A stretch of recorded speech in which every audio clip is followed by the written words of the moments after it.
আর হয়ে গেছে কাল 7টাও বেজে গেছে।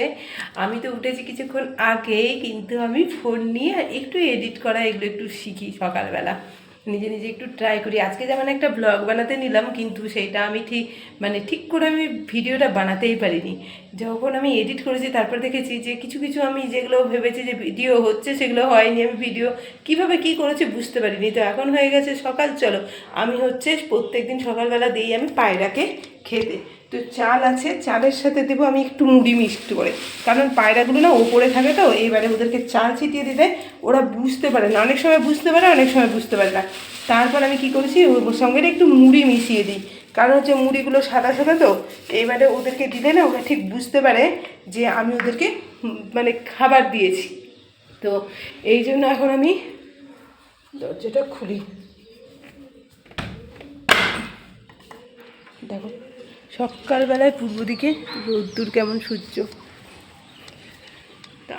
আমার খুব ভালো লাগে পাখিদের খেতে দিতে। আমি থাকলে তো আমি দেই, যে যতদিন থেকে আমি এসেছি আমি কিন্তু দেই ওদেরকে খেতে, আমার ভীষণ ভালো লাগে খেতে দিতে।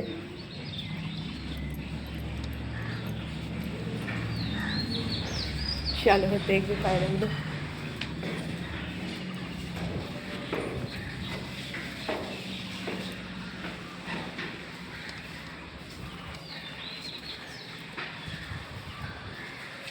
দেখতে পাচ্ছ পায়রাগুলো? এবারে না ওদেরকে আমি এর ভিতরে দিয়ে দেবো। দেখি ক্যামেরাটা উল্টো হলে ভালো হয়, পেছন দিকে তো হচ্ছে না।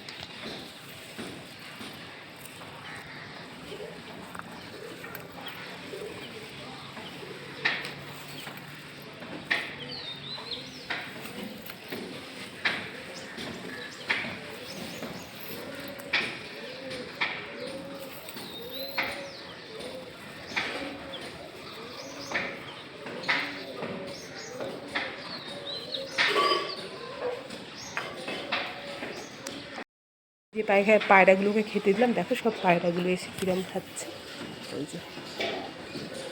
কিন্তু অনেক সময় দেখি যদি শুধু চাল দেয় না, ওরা থাকে পাশে ছাদের উপরে, কিন্তু ওরা বুঝতে পারে না নাকি, অনেক সময় আসে অনেক সময় আসে না। কিন্তু যখন ওর সাথে মুড়ি মিক্সড করে দিই না, মুড়িগুলো সাদা সাদা, তখন ওরা বুঝতে পারে যে এটা খাবার, তারপরে আসে। আর চালগুলো তো মাটির সঙ্গে মিশে থাকে, ওরা দূর থেকে হয়তো বুঝতে পারে না। আবার অনেক সময় যখন দেখে যে আমি দিচ্ছি আবার চলেও আসে, তা আবার কখনো আসেও না। তাই জন্য আমি মনে করেছিলাম যে একটু ওদেরকে মুড়ি মিক্সড করে দিলে হয়তো ওরা বুঝতে পারবে যে ওটা ওদের খাবার। এরকম খাচ্ছে পায়রাগুলো।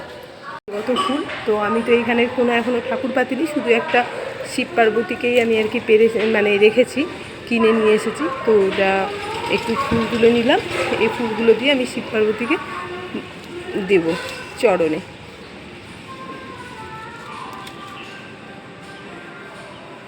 শিবজিকে আমি এত মানি, কি বলবো, আমার সব কিছু শিবজি।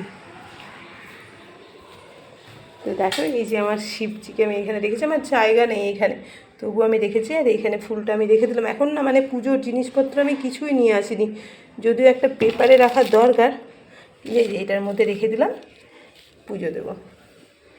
পায়রাকে চাল দিয়ে আসার পরে, খাবার দিয়ে আসার পরে আমি এই যে মটর ভিজিয়ে রেখেছিলাম, এই মটর আলুর সবজি বানাবো। তো মটরটাকে আগে প্রেসার কুকারে সেদ্ধ করবো, আলুর সঙ্গে সেদ্ধ করে তারপরে আমি মটর আলুর তরকারি বানাবো। তো আমরা তো নতুন, আমাদের দুটো ব্লগ একসাথে চলবে না। আজকে এই ব্লগটা পোস্ট করলাম, এইটা আমি বানিয়ে রাখবো, কালকে পোস্ট করবো। তো তোমরা সবাই দেখো আর আমাকে সাপোর্ট করো প্লিজ।